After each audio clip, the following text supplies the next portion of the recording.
up, y'all? Thank you so much for tapping into This Ain't Pretty. I am your host, Alasia J, and I'm so excited to be here with you for another episode. So we're going to dive into it. I had a conversation with my daughter earlier today. She was looking at a video that I made, and this child was like, "Mommy, why y'all eye going to the side?" And I said, well, Lay, your mom, I got it like a little wandering eye. And she said, "Oh my God, I did not know that." And I'm like, yeah, it's been like that all my life. And my other daughter, she gonna realize eventually that she got it too. So today's episode is all about them insecurities. I don't even know if that's really what the song says, but that little melody has been in my head for the word insecurities. So that's what we're gonna roll with.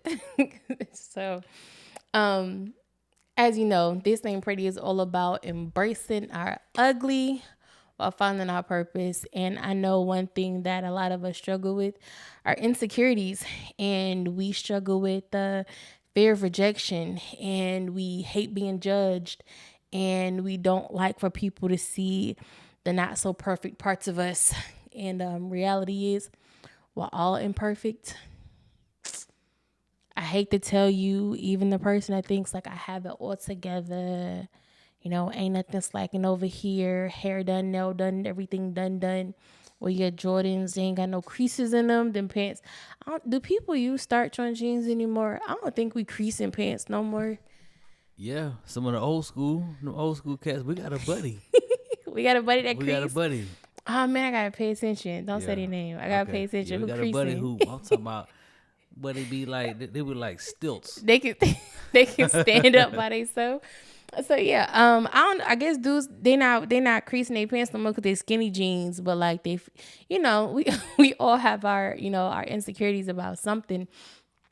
And I'll name some of mine. You know what I'm saying? Like one is, like I already stated, I kind of got a one, and I think it's my left eye. It be just like trying to see what's going on. Maybe it's because I'm too nosy, and I just be trying to see what's happening around me. Or the other thing is when I smile, like my lip is crooked. It's slightly slanted to the side. Let me see. What's some other things people always? Are you really insecure about the slanted lip thingy? Sometimes. Really? Yeah. Okay. Yeah. I mean, once I noticed it, and when I know other people notice, then like when you first noticed it, that was a situation for me. But it's who I am. Other insecurities, things that I always got picked on as a kid about is, Black women known for their voluptuous lips. And mine, they ain't got the juice. You know what I'm saying? They work, you know what I'm saying? I think I give great kisses, All my babies be like, "Give me a kiss, mommy." So my kisses are great, but I just don't have them big lips, and I can't do, like the two-tone lipstick. Ain't enough lip to put both of the lipsticks on. So it's like, what for? I've always had issues. Well, let's be clear. When I was young, I didn't have an issue with my weight. Everybody else had an issue with my size. I was the girl that had the itty bitty waist, big old wide hips, right? Even that, I'll never forget when I was about 13, 14, maybe. I was standing in the yard one day just minding my own business, okay? Minding my own self business. And this lady made it her business to come to me and tell me, she was like, "You got some wide hips." And I was like, okay. She was like, "And they ain't good for nothing but holding babies." And I was like, okay, weirdo. But then I became insecure about my hips, but it was nothing I could do about them. And, people constantly made comments about my weight, about my size, and I became very insecure about that. And back then I wasn't even fat.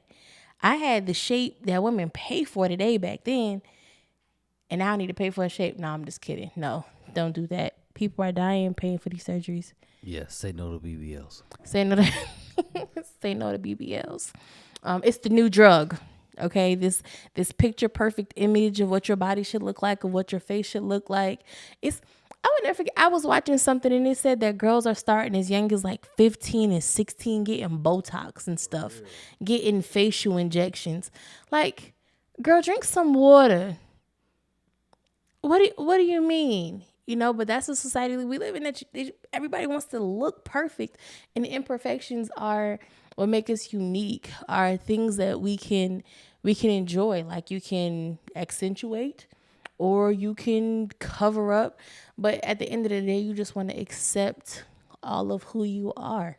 Like love you, love being you.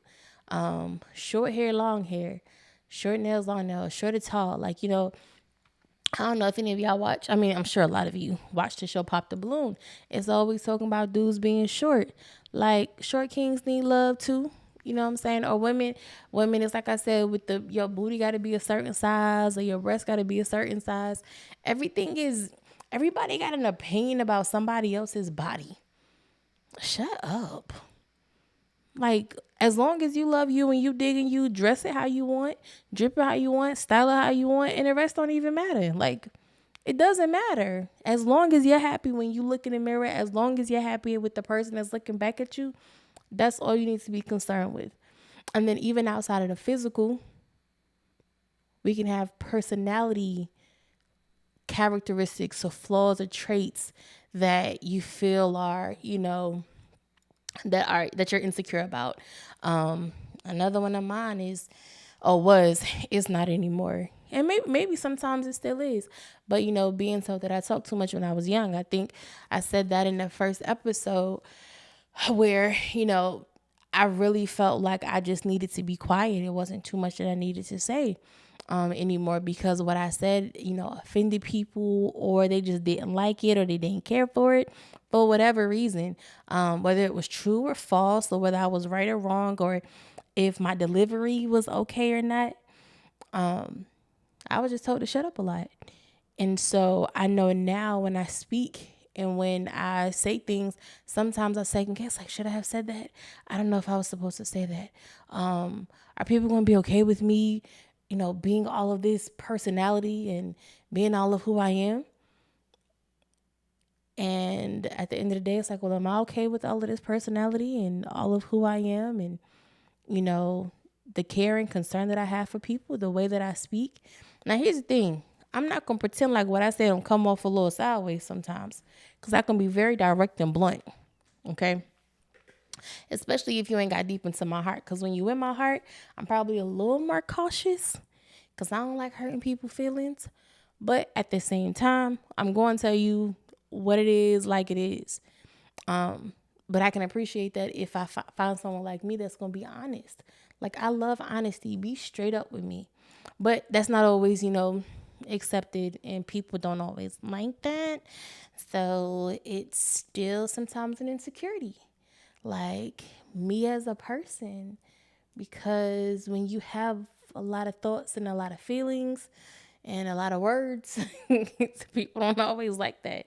And it's like, well, what do I do? Do I adjust?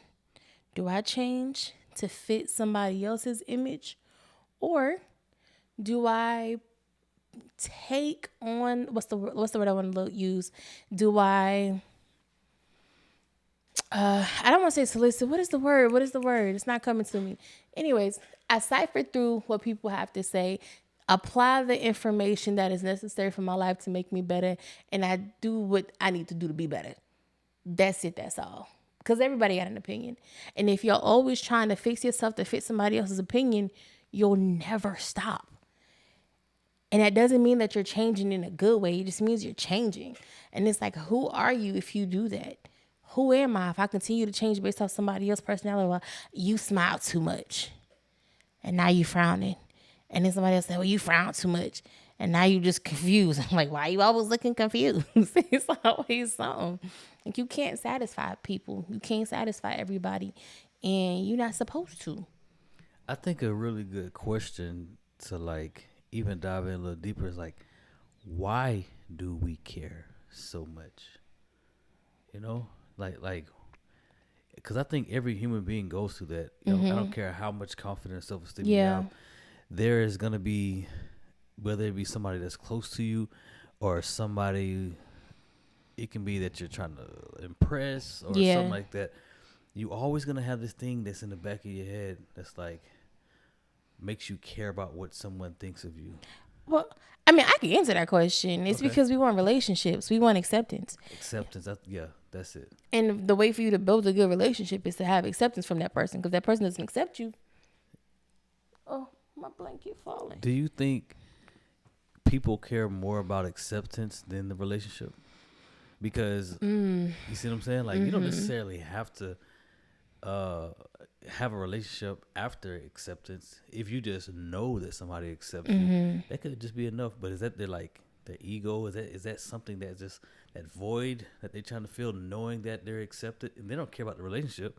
That's true. You know what I'm saying? Because, yeah, even with social media, it's like you want likes and stuff, and it be likes from people that you don't know and shares and comments from people that we don't, I wouldn't know you if you knocked on my front door. You know what I'm saying? Yeah. Well, we live in the, what's that saying? Pick me. And now I don't know if that necessarily applies to this. I guess I'm showing my age. Like, do millennials say pick me? Like, I don't know. But yeah, we do want to be accepted. We want to be approved. I think that's what it is. Everybody wants that stamp of approval. And it doesn't really matter where it comes from, because it's like when you get a compliment from a stranger on the street. Like, that is, listen, for women, y'all know how we do. Like, if you say, okay, girl, I see your hair, I love your hair, and you on cloud nine for the rest of the day because she complimented your hair. And I had somebody drive across a parking lot one time when I had my taper cut, and she was like, I had to come over here and just tell you I love that cut. I was giddier than a schoolgirl on a Saturday morning in her new dress. Like, I was so happy. It made me feel so good. It's to be noticed, to be recognized, to be acknowledged, to be seen. And it feels good.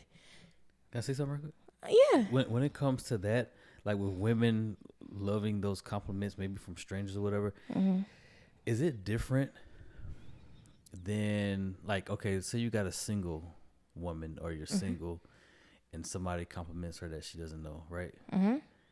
Does that feel different than, let's say, a married woman or a woman in a relationship and she gets compliments, from someone she doesn't know because maybe she's not getting the same thing in her relationship? Does it feel different, or is it still the same regardless? You see what I'm trying to ask? I think so, yeah. So whether you saying that the married person or the woman in a relationship, she gets compliments often, or she doesn't? She gets some. Let's say she does not get them in her relationship, but she's getting them maybe at the same frequency or whatever as the single person. Just like, just random, like somebody come up to you, hey, your hair, you look nice. It could be a woman or a man.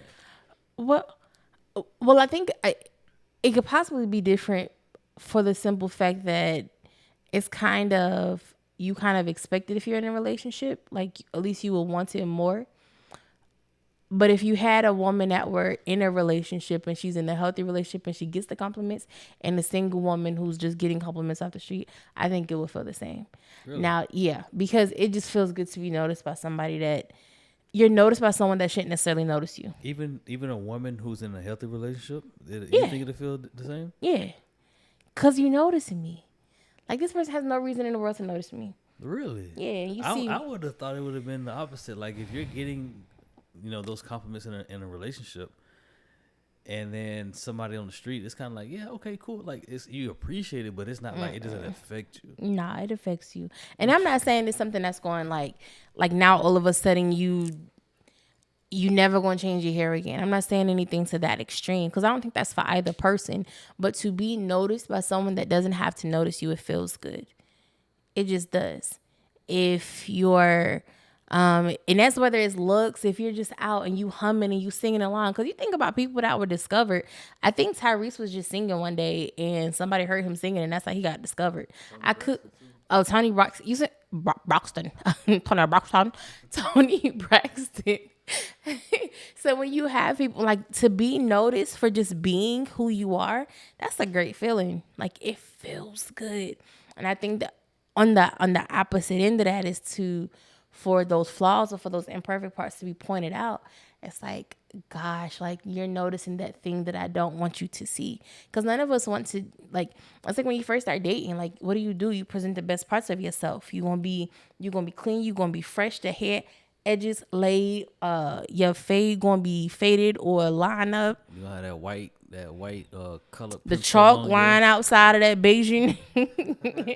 That beard gonna be super crispy if you got a beard, or you not gonna have a 5 o'clock shadow, a 3:30 shadow, or a noon shadow.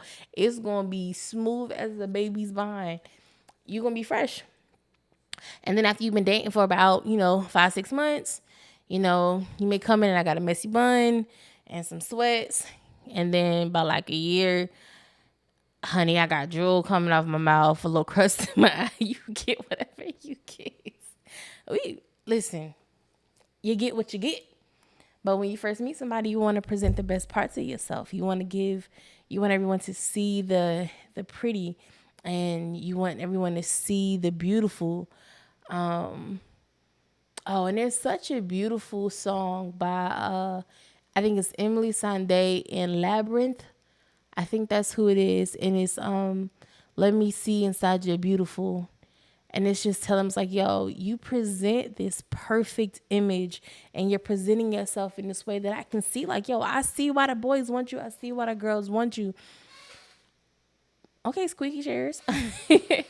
So I can see why everybody wants you, but it's like, I want to see beyond that. I want to see beyond the facade. I want to see beyond the mirage. I want to see those things that you're scared to show. I want to be that vulnerable. I want you to be vulnerable with me, and I want to be that safe space. Because like, listen, like I said before, like this we in my home, we on my couch, and so you'll see listen, I'm a crybaby, and I cry a lot, and I'm very, very sensitive in my heart. And people don't know that because I'm very good at, speaking and saying what I need to say because I had to protect myself. But I'm one of the most sensitive people you'll ever meet. Cry, empathetic, sympathetic. If you get a tear, I get a tear. We're going to cry together. What's that song?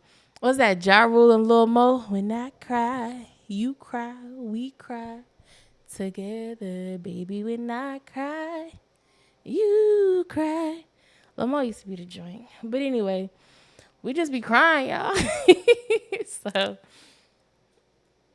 that's the fridge. So hopefully that ain't recording right now. If you hear this part, my fridge just started being mad loud. That's the free. That sound like somebody outside So cutting I'm the mowing grass. the lawn. That's wow. So yeah, maybe my fridge will be an insecurity when you watching this video. Like, why the appliances so loud? But I mean, listen, we all have things. You know what I'm saying? We all have things that make us uncomfortable. And it's like, yo, drop your insecurity in the comments. Tell me what it is that you're insecure about. Cause why not? Cause let's not expose the things that make us uncomfortable. Let's talk about the things that make us feel not so great, whether it's an emotional one, like I said. So my sensitivity was also an insecurity, but now I've learned to embrace it. And so like I used to kind of be mean, and I wasn't a mean person, but I used to be like real hard for no reason and like cutthroat for no reason. Okay, it was obviously a reason I was sensitive, but I was afraid for people to know I was sensitive because a sensitive and a kind and a nice person get taken advantage of. And I was very nice. And so people would take advantage of that a lot. And at some point, I had to stop letting people take advantage of me. And so, what am I going to do? I got to be hard and snappy and let y'all know, like, I'm not the one. But it was because I was insecure about my sensitivity. I was afraid for people to see that part of me because if they did, they could hurt me. And so that was an insecurity. And so it's like insecurities can be anything. You know what I'm saying? And insecurity is anything that just makes you feel insecure. It makes you feel unstable. It makes you feel shaky. It's something that you're afraid to share. And it's okay to have them because we do.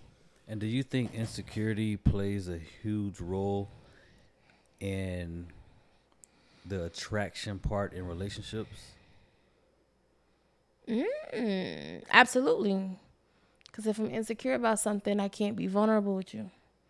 And if I can't be vulnerable, we can't connect. Interesting. And if we can't connect, how can There's I be intimate. really be attracted and be intimate? So, but intimacy is a whole nother conversation for a whole nother day.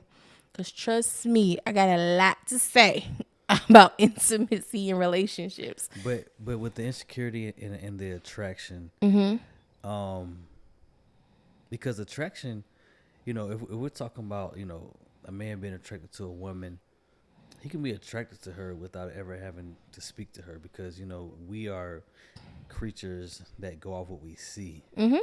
So the reason I asked that question, if a woman is insecure and then she plays the role of a confident woman and she's really not, do you think that I guess the question is with her being with her being insecure, do you think that she can like just play a role to be attracted, to have someone attracted to her? Okay, I think he's trying to throw shade, y'all. Nah.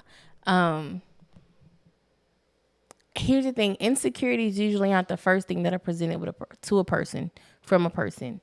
There are people that are well-established, well-known celebrities, everything, that have insecurities.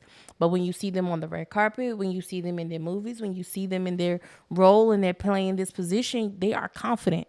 They exude confidence. They drip it. Like, it's like this person probably thinks everything, of themselves. And in reality, when you get into a private, vulnerable place, you see their insecurities. Insecurities aren't something you show everybody. You can be a confident person and still have insecurities. Confidence doesn't mean that. Insecurity is not the absence of confidence. That's good. Yeah. So, yeah, that's not, it's not synonymous. What's the opposite? What's the opposite of a synonym? An antonym. They're not antinomous. I don't even know what that word. Anonymity. I don't know what that would be. But yeah, so confidence is not the absence of insecurity or vice versa. You can be a confident person for the world to see, because that's how you present yourself. Like I said, we present the best version of ourselves. And then as you get to know a person, as you get to know about them and you learn them, you learn insecurities. Because even as you learn yourself, you realize what you're insecure about. The more honest you become with yourself, the more you see what you need to build up, because the insecurity isn't even something that you need to change. It's just maybe a skill you need to build. So like I said, with my, maybe it goes back to that acceptance. Like, don't look for someone to accept you. You accept yourself. You accept yourself. Absolutely. So, because it's like with me, like I said, with talking too much, it wasn't a matter of me not talking. It's just being mindful of what I said and how I said it. It was the presentation. Because you can say what you need to say in a manner that can be delivered well and is received well, and you get your message across. And then you can also take that exact same message and jumble it all up and present it. And now you have offense and you're hurting people's feelings and you being a real jerk about it. And usually if you're delivering something in a nasty package, is because it's coming from a nasty person. And so there's things within you, but it's a 99% chance that it's something in you that is hurting or needs to be, I won't say fixed, healed. It needs to be made well, needs to be made better. Because like I said, we all have insecurities. And so like I said, for me, with my talking too much, I have to be more mindful. I'll pause before I respond. I'll think before I speak. I'm like, hold up, let me get it right before I say it. I don't speak when I'm angry. If I'm angry, if I'm real ticked off, I'm just like, yo, give me a minute. Let me process so that when we have this conversation, it's productive. And so your theme may not be the way that you speak, but it can be something, And just to kind of throw a curveball, throw some Bible in there. Sometimes our insecurities, we can allow that to stop our blessings, because we may not think that we are called for it, or we're not for capable. Sure. And if we look at like Aaron and Moses in the Old Testament, like they was insecure. Moses like, I stutter, I'm this, that, Yeah. and the third, but God don't care about all that stuff. For absolutely You know not. what I'm saying?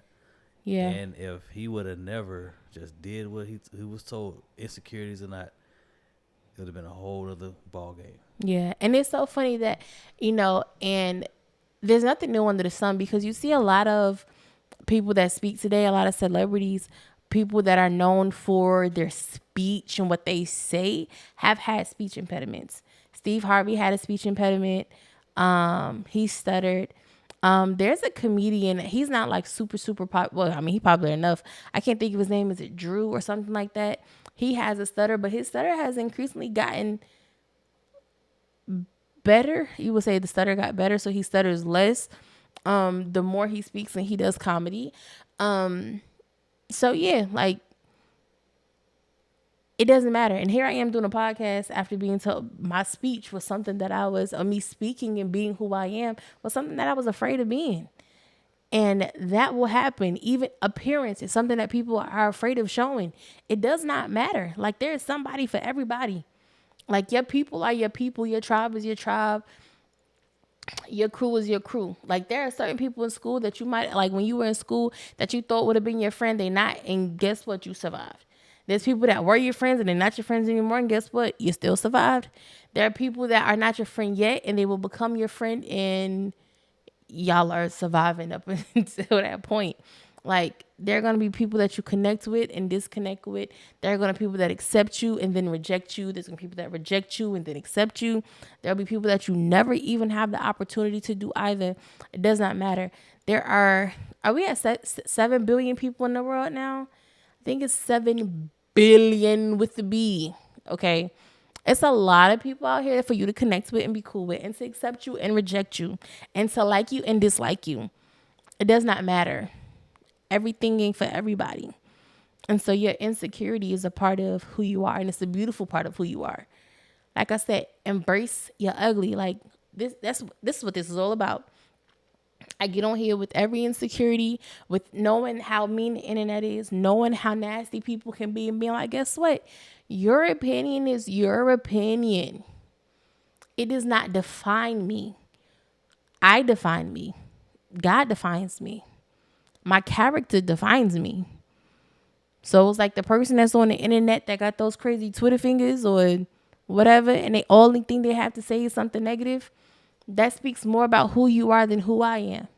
You know what I'm saying? And there's all type of people in this world, from the person that you would think is the most attractive to the person that you would feel is the least attractive. Your specific opinion does not define that person. It's who they are that defines them.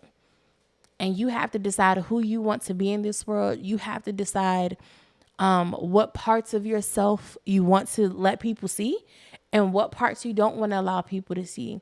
But those parts that you are hiding, that you are preventing others from seeing, make sure that you are perfecting them for yourself. And when I say perfecting, I'm not saying fix them based on someone else's opinion. I'm saying perfect them to the point where you feel like, you know what, I'm okay with that. I'm good with that. It's like when we were really consistent at the gym at one point, and I was telling myself, I said, you have to lose weight in order to love yourself. And then I was like, nah. And it took a long time for me to realize, like, no, I have to love myself in order to lose the weight, to be healthy, because there's a discipline that has to come with it, and it can't be a punishment. And there are people that do, you know what I'm saying? The crazy thing is people do achieve great things out of as a punishment to themselves. I won't say it's a pity. I don't even think it's pity, but it's like as a punishment to fix or as revenge. Like they'll say when women get divorced or men get divorced, they go and get their revenge body. I mean, fine. If that's what works for you, it is what it is. I personally don't want my great thing to be because of something negative. It can be inspired by a hurt. It could be inspired by something that made you uncomfortable, but it should be because it's something that you want and you desire. You feel what I'm saying? Like that's what it should come from. And you shouldn't allow the opinions of others to make you change you. Let your desires for you be your inspiration, and you tell yourself why you're doing it. and get a why. Like, why am I doing this podcast? Why have I decided that, I'm going to stay up late sometimes and make my producer do all this work, which hopefully it's not too much work. I hope I make it easy. But, it's like, why are we doing this? Okay, well, there's people that needs to be inspired. There are people that needs to hear something. There's somebody at some point that's going to be feeling real insecure one day, and they're going to come across this video, and you're going to hear it and say, you know what? I'm okay that my eye wanders a little bit. It's okay that I have hair growing out my back. It's okay that people don't it's okay that people don't like the way that I talk and they don't like my voice. You think about Michelet voice is real high and really high pitched, but when that woman sings, and if you don't know who Michelet is, look up fire. And that's the thing. Like, everybody won't like you, but even in the things that people dislike or don't care for, there is greatness in it.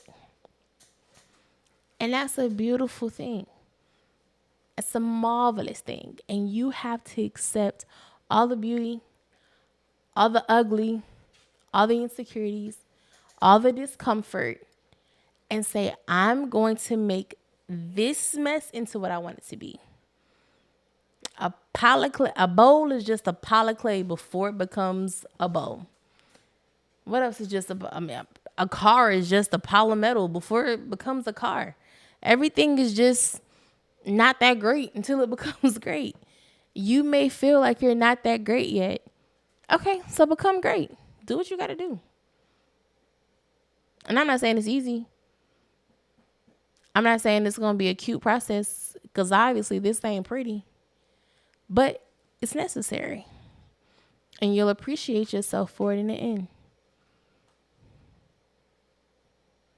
Amen. So, I just want to tell you, look, how long we been going? We have 32 minutes and 20, all right. 3, 4, 5, 6, 7 seconds. Appreciate it. So, make sure you like this video if you got something out of it. Like I said, I want you to drop your insecurities. Don't drop nobody else's.